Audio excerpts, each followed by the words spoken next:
Kantor Bupati Tabanan geger lagi.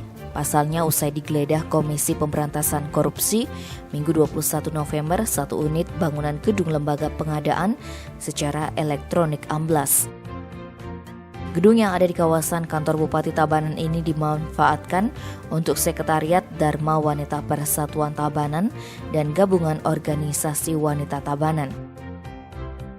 Selain itu juga Sekretariat Wanita Hindu Dharma Indonesia Tabanan, Ikatan Olahraga dan SA Indonesia Tabanan, bahkan tim penggerak PKK Tabanan.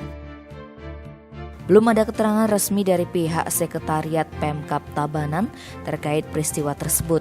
Meski demikian, tidak ada korban jiwa dalam peristiwa tersebut.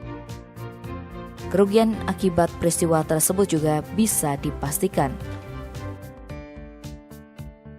Tim Bali Express melaporkan.